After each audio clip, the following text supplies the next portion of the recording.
morning. Welcome to SimWorld today, a Monday edition as we get rolling on the first real week of January. I am Marsh, and we're getting rolling with the first real week of the next era of SimWorld today.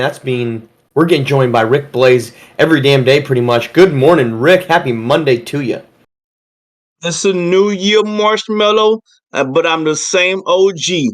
Knockout punch is coming, my brother. Protect your Okay, chin. well, my chin is wide open. Bring everything that you got, because you've been throwing soft little jabs lately.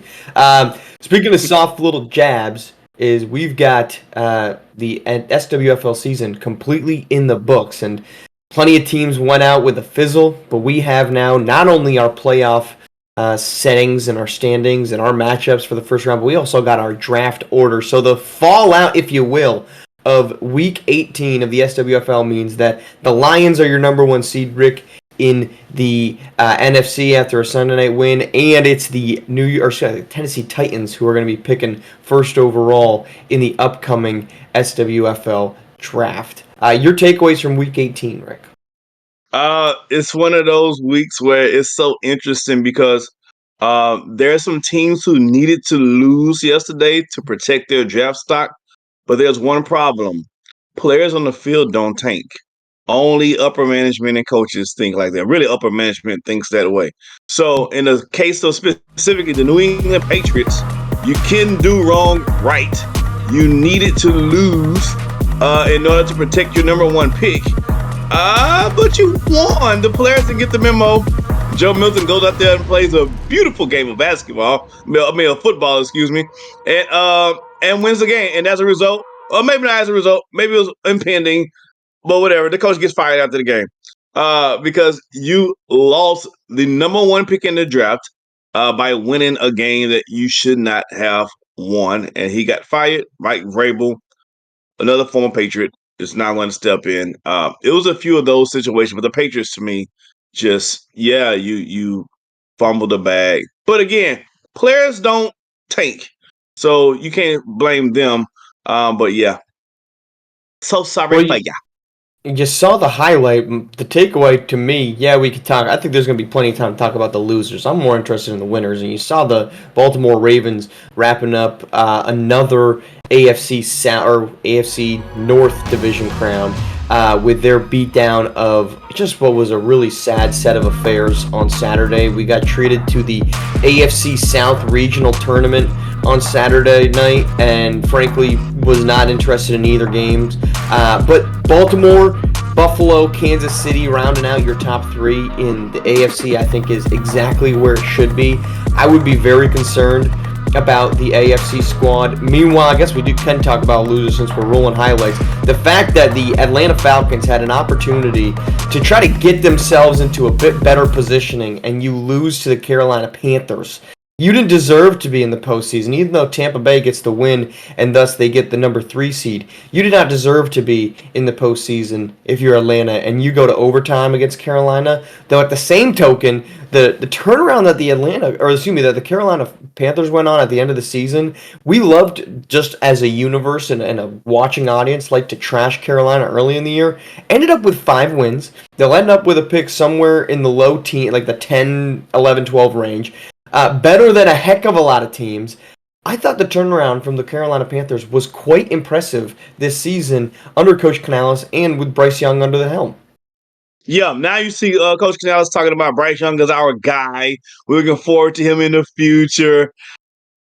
Yeah, man, give Carolina some credit. Give Bryce Young a lot of credit for taking it on the chin, getting benched, and coming back as a much better player. It was a really good game. I saw two future really good quarterbacks playing against each other. Big Penix energy, had 3 touchdowns. Bryce Young scored 5. So he played really, really well for a team whose third game only playing in his rookie year. And he had to lead his team to the playoff run. The defense couldn't stop a thing. Bryce Young shredded them all day long. And so again, their defense couldn't make a stop when they needed it. I think they should have went for 2 when they scored last instead of going into overtime because we knew the defense couldn't stop them because I watched the defense not stop them all game long. You need to go for 2, keep the ball in your court because you couldn't make a stop, and it was true. They lost. They was gonna not get in the playoffs anyway because the Bucks won. But yes, but it does look bright for Atlanta. They scored over 500 yards of offense for the first time this season. None of that was happening. Kirk Cousins was the quarterback. No, Atlanta wasn't. And if you're Carolina, just as a real quick, you have to invest in Bryce Young because this quarterback class in this upcoming class is not good. It's a not good quarterback group. I mean, you can like Shedeur Sanders all you want, but it's not a group that has a bona fide number one like we've seen in the last couple drafts. So you really had to go after and invest in Bryce Young, and they did just that. All right, speaking of investing, plenty of people think it should be time to uninvest or maybe not even bother putting any stock into one Brian Vaughn in Colorado. That's been the talk of the SimWorld U universe as well over the last couple of days, ever since it was caught that he called his teammates bums in Colorado. Rick, I wrote about this on what day was it? Saturday. I would be curious your take. Problem, no problem, concern, no concern over Brian Vaughn. Look, in these types of instances, you have a lot of individuals who are talented. It really the headache component really depends on how talented you are. Just to be honest, it depends on how good you are. Antonio Brown, a different sport, but got plenty of opportunities when he screwed up week after week after week after week. We've seen it all the time when players get a lot of attention and a lot of different chances because they're very talented. He's not that guy. His talent does not say I can goof off 5, 6, 8, 10, 12 times, have meltdowns, and I still should be on a team. His talent does not warrant that. All things, all men are not created equal. No, it's not fair. But Brian Vaughn is a ticking time bomb waiting to happen, and he's not a all first team anything on the court. So the headache does not match the play on the court. So yeah, you might want to just cut your ties best way you can, lick your wounds, and this program and Brian Vaughn probably both need to move on. Maybe UFC or something. Just do some UFC stuff. Just go all the way, something else. So the guy averaging 23 points, 10 boards, just about, who's shooting above 60%, who has been unstoppable in the post, who has been a dominant player at every level of basketball that he's been at, who is it's been a headache at every level of basketball he's been at. Okay, but he's the national leader in double-doubles. He's in the top 6 in points responsible for, in total points, in rebounds. He does so many things well on the offensive side of the ball for an offensive team in Colorado that's ranked 9th in the country with 80 points per game because Brian Vaughn is a center point of it, whether that's being the offensive scorer or the one that's having to get the ball out because he's getting double teamed and other guys are putting up big points. Their defense is atrocious because they got no ability to stop on the outside, and he's not a guy. And look, I'm not sitting here saying that he's a top 10 pick, but my point has always been this. We're mad that the guy called his teammates bums. That's soft, man. Like, if you get upset about somebody calling somebody else a bum, don't play sports.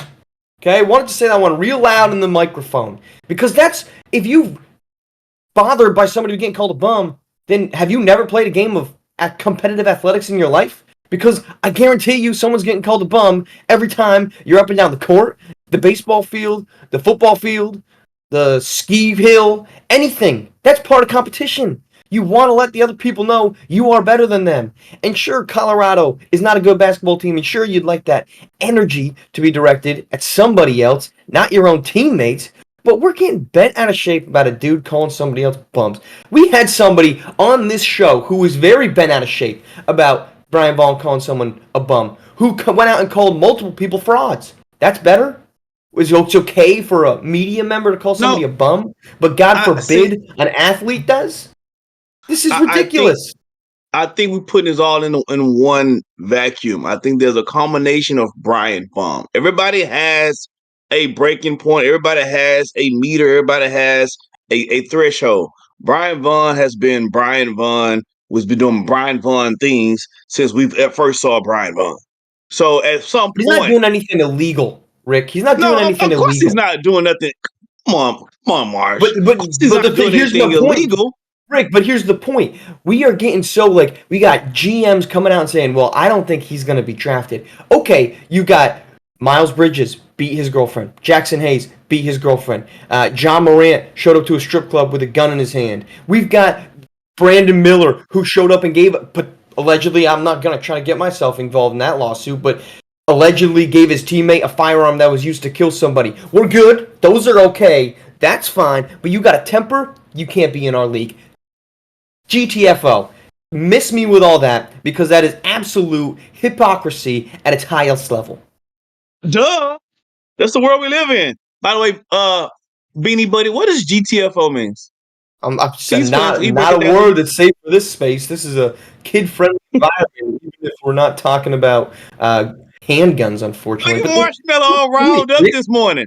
that's what, because people are idiots. People are so stupid. They want to be this. Newsflash. I'm a saint. I'm a saint. Look at me. I think these people are so bad. Did you see that I thought this person was bad? Look, oh, you think that's bad? I think it's even worse.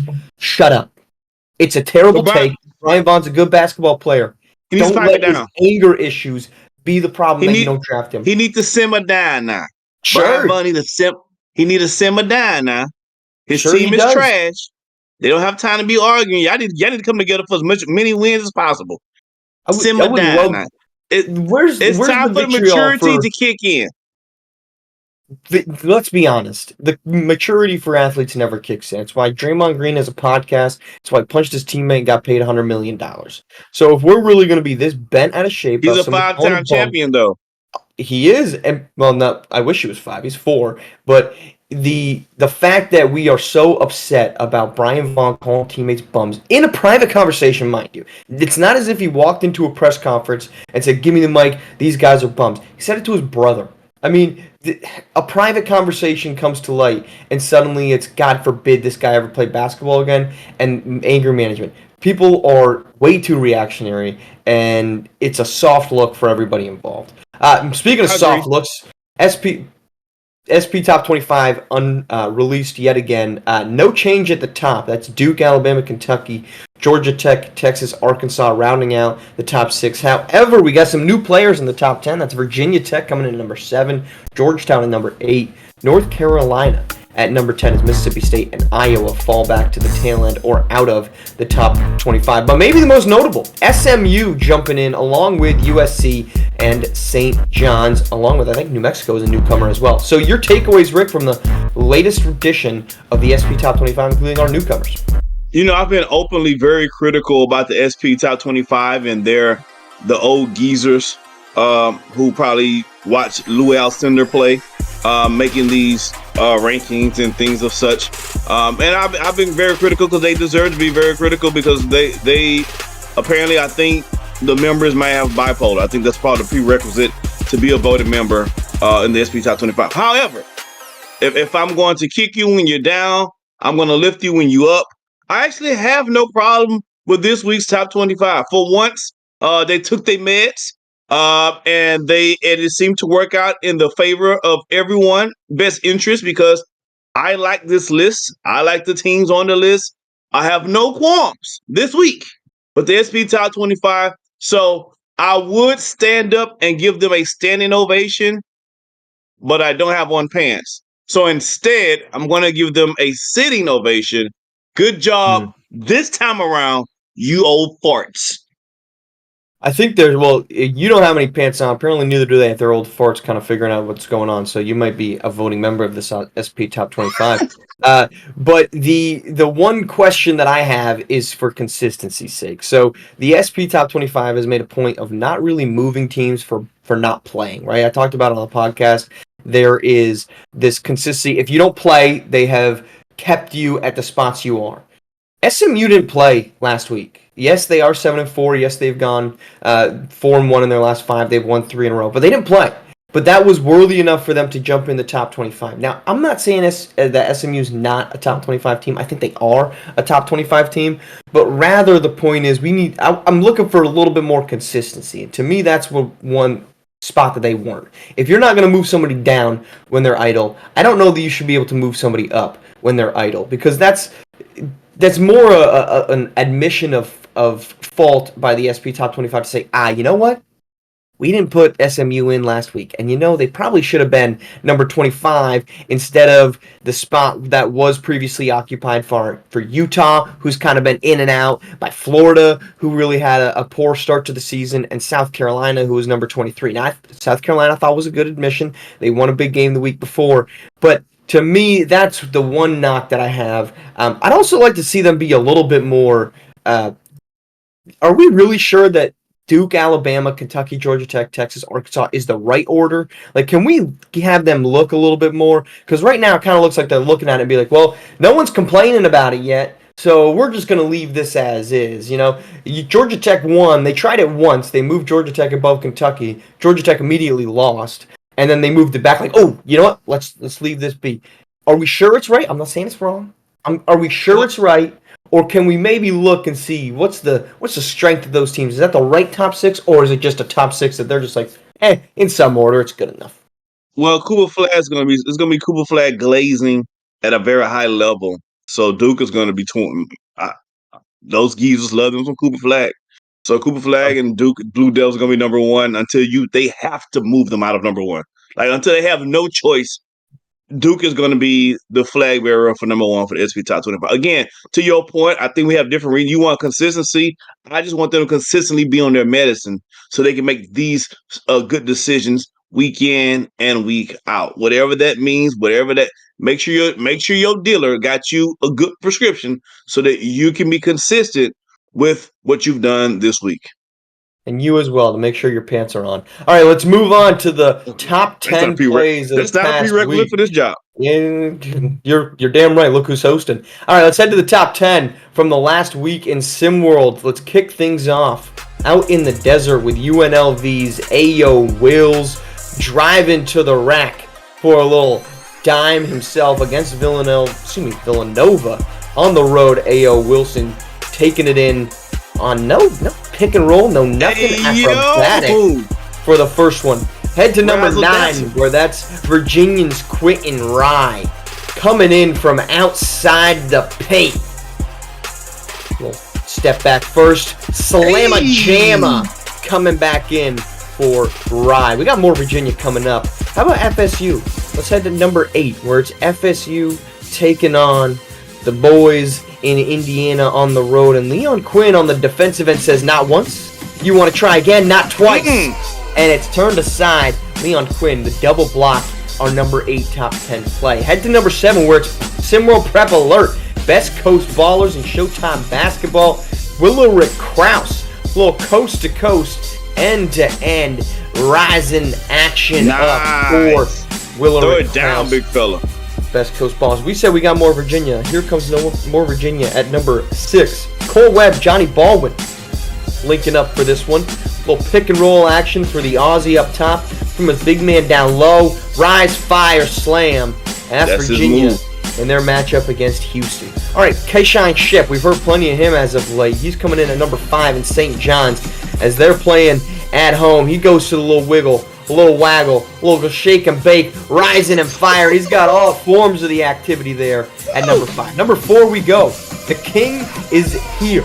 Maryland's Cooper Kingy Cross. I'm not calling him Kingy. Doing his thing against UConn. Up top and inside as well at number 4. Potential top 10 pick.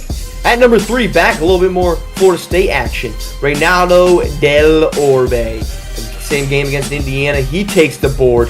He wants a little activity. He says, you might be running the floor with me. I feel like doing this thing all by myself. Wow. Rising up. My man said I don't need no dub. I don't need no help. Number 2, it's Jackson State in action. It's Buddy Shackelford powering his way against New Mexico, the recent addition to the top 10. It's the offensive board, or the defensive board from Jackson State. They go. It's Reynaldo Del Orbe taking flight for the sling. And at number 1, number 1 in the hood, G.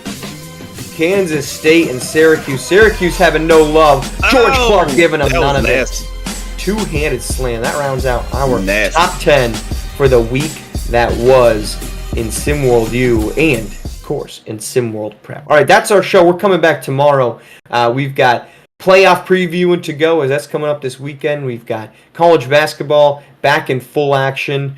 We've got the game of the week coming up this week as well. Do not forget it. That is Wednesday. Maryland and Villanova. Justin Bell, CKC Cooper, and Justin Bell. Cross, two of the biggest prospects in college basketball. A 6:30 matinee for you on Wednesday afternoon. That should be an absolute pleasure for us to watch. We look forward to that one again. Reminder, you're going to be coming back tomorrow. Rick is. Don't forget, keep your alarm set. No Rick. pants Not a Monday, still. Friday Still with no thing. pants though. I don't need to know what you do at 5 in the morning wherever you are, so you just keep that to yourself. We'll see you again tomorrow morning. Thank you all for tuning in here on SimWorld TV, the only place you can see the game, be the game.